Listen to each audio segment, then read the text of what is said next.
Hey Danielle, it's good to see you. It is good to see you as well. So fun to get to jump on a Zoom and connect with each other across all the miles, all the spaces. So I Yes, appreciate you making time to jump in with me today to talk about your article, How to Revitalize Connection in a Roommate Marriage. And this is part two. This is the physical connection part in a series that you're writing. So I'm excited to jump in. yes, me too. I'm excited. Well, the first thing I wanted to know when I started reading this is why did you choose touch as a vehicle for revitalizing connection? Such a good question. And originally, when I was thinking through, okay, I am seeing so many different couples coming into my office describing having a roommate marriage where there just is a complete lack of connection and intimacy across the board. Yeah, And so when I see that, I mean, that is obviously the prompt for any article I write is how do we address this? What would I yeah. want couples to know coming in? And so ground up, I had to think through what makes up intimacy in a marriage? Mm, And for me, and I linked, the books that I read on intimacy and connection in my article, but I really like the idea that we can break it into kind of three chunks, right? We have yeah, emotional, we have physical, and then we have sexual when it comes to intimacy. And I really like that because I think sometimes um, we're pretty good with like, yes, emotional intimacy is important. Maybe sexual intimacy is important, but sometimes just physical touch is left out or it's just grouped in with yeah, sexual touch. And I didn't want to do that. And so I chose physical touch as a means because I think it deserves its own category, its own space, just touch that is comforting, pleasurable, but not linked to sexual intimacy directly. yeah. I can see how it could get lumped into a category and how that could cause some stressors around that, especially as I was Absolutely. reading through. I was like, oh, that makes so much sense. So, outside of sexuality, engaging each other sexually, why does touch even matter? Again, good question. And I think it is one of the avenues God has designed our bodies with, our nervous systems with, Mm, that it can allow us to feel connected to another human being. It can be one of the avenues that is used for us to feel loved and safe and secure. Like, think about babies, right? We're grown in our wombs, in our bodies. They yeah. exit, go out into the scary world. And one of the first things that we're encouraging parents to do is get that skin to skin contact because it creates such a good sense of regulation for the newborn, right? It regulates their body to feel another human being's touch, the safe, loving touch of someone who, cares for them deeply. It helps them feel cared for.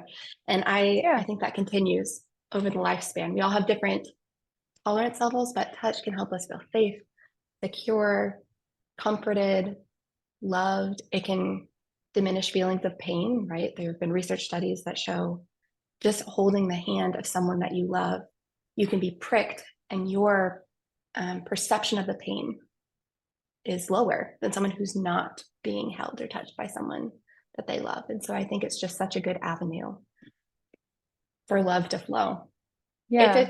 it's done well and if it's done right. Yeah. Yeah. Yeah. Which brings me into my next question. What is non-demand touching and why is that designation so important?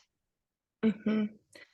Yeah. So again, this is just coming from experiences working with a lot of different couples, but oftentimes what can happen in a marriage is if we are experiencing any kind of emotional disconnection or sexual disconnection, right? It's getting harder to engage sexually, or there's pain during sex, or we're just going through a dry spell.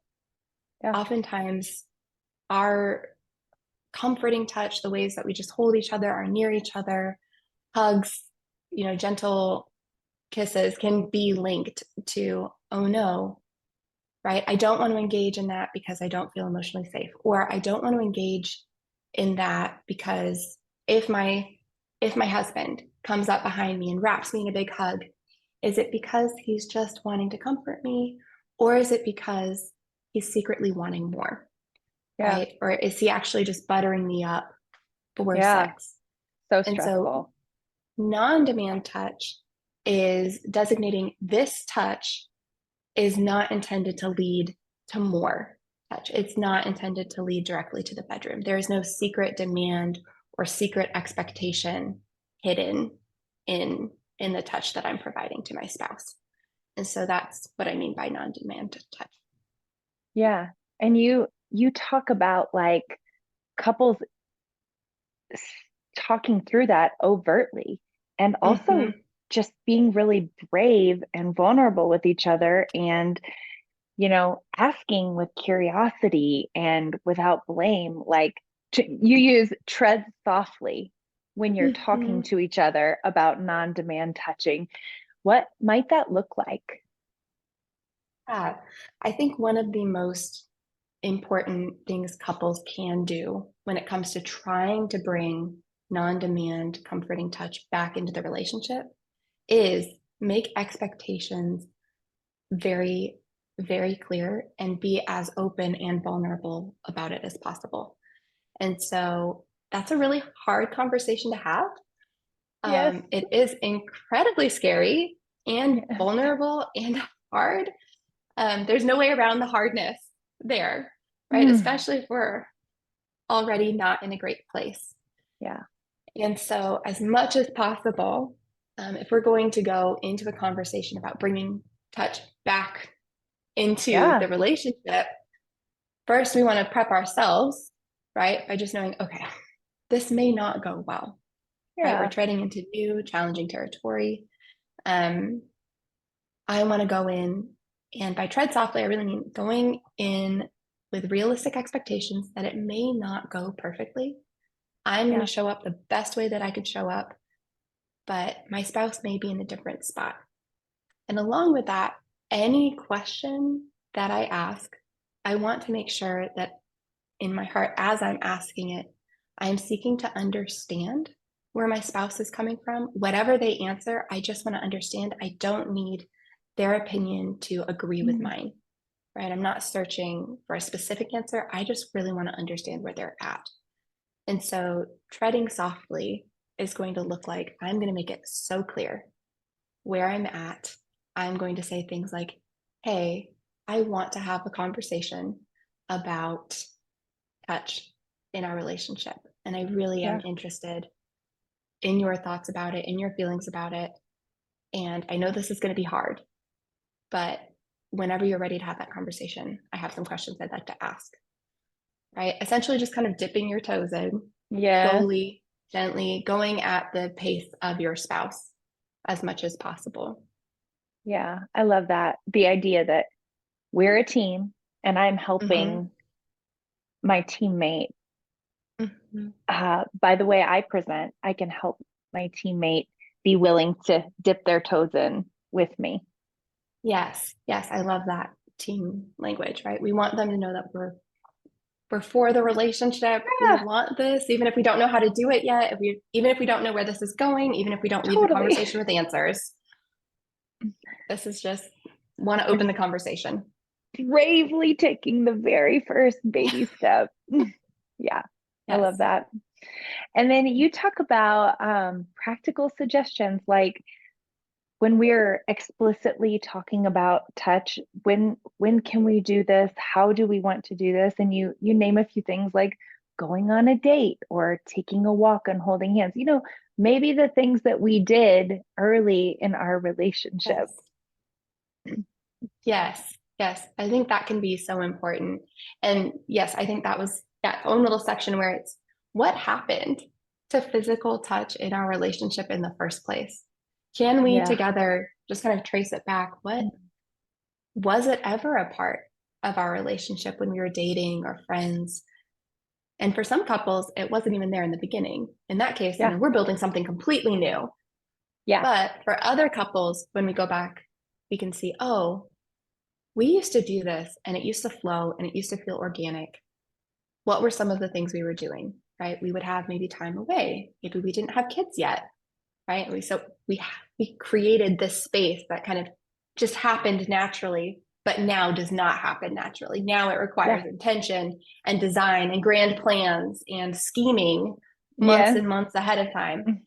And so, yes, I definitely advocate for going back to just those basic practices. Is there a way that we can get away together, whether that's through a walk or even in our own home, just creating a little bit of space for us just to enjoy each other?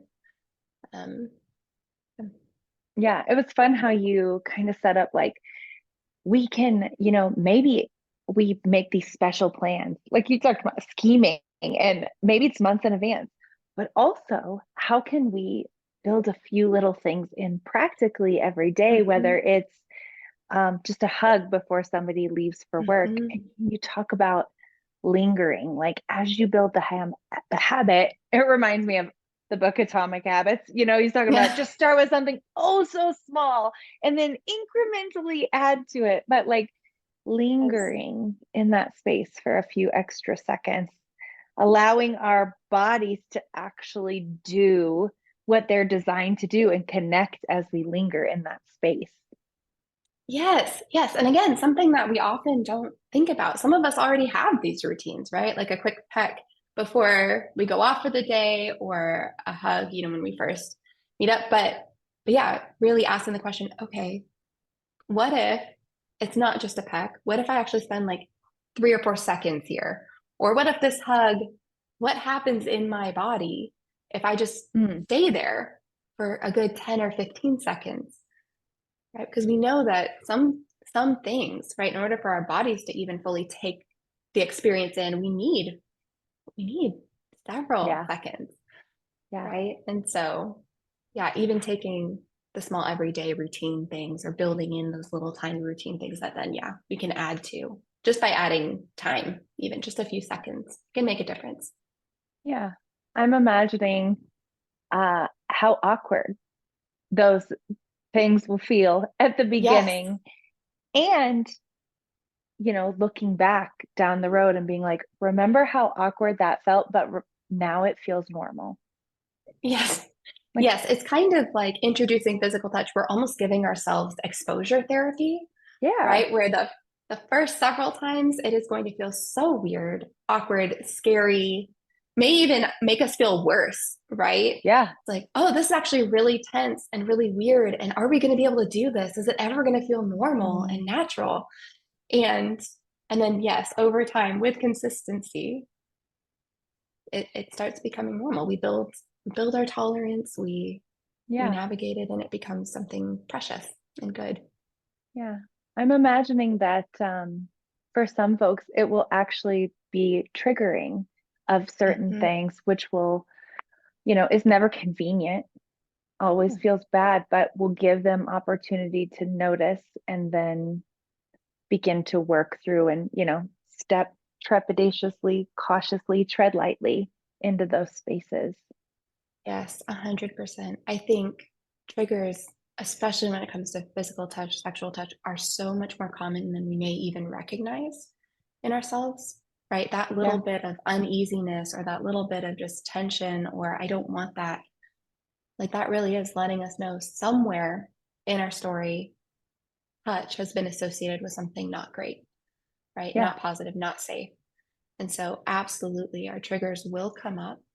And then, if we're leaning into this, we have options for what we want to do with that, right? But Yeah. most importantly, again, I would want it to be made overt with your spouse, right? Saying, "Ooh, like I feel something coming up right now," because that way we're not just blindly reacting, but instead our Yeah. spouse can be in on it, right? Bringing them in and saying, "This is why," right? Clarity is kindness when it Yes. comes to triggers and things that are creating reactions inside of us. And then, Yeah. yeah, then we have options, right? It's possible that sometimes just lingering or taking a pause and then re entering, it feels good. And we start to associate positive feelings like with touch. Or sometimes we need additional assistance, or we can reach out to a counselor or a coach or something like that. Yeah. What I'm hearing is that all the efforts and all the bravery is going to lead us into the next little step. All the communications, like no matter what, we're making progress in communicating. We're making progress in trying, even if the touch part isn't going perfectly like we hope or anticipate it will, like Mm. we are still making progress in getting Yes. towards our goal. Yes. I guess that is the good news. And again, the hard news that even if this doesn't go perfectly, it doesn't go well. Yes, we have to grow in the other areas kind of at the same time. Our progress bleeds into other areas of progress. And so we do. We make progress either way as long as we're taking those courageous, vulnerable steps. But well, you also give a whole list of ideas, which I'm going to just leave in this space for somebody to read the article and to check it out and just to read the article in its entirety because it's super good. And I just appreciate you taking the time to think through these things and to care about sharing these uh, ideas with the folks that are coming for help and the folks that just need to read this and just get some ideas, and that's all they are going to need for taking their next steps on their own. But I appreciate you and your time and your writing, and so I'll talk to you. I'll see you in the next one.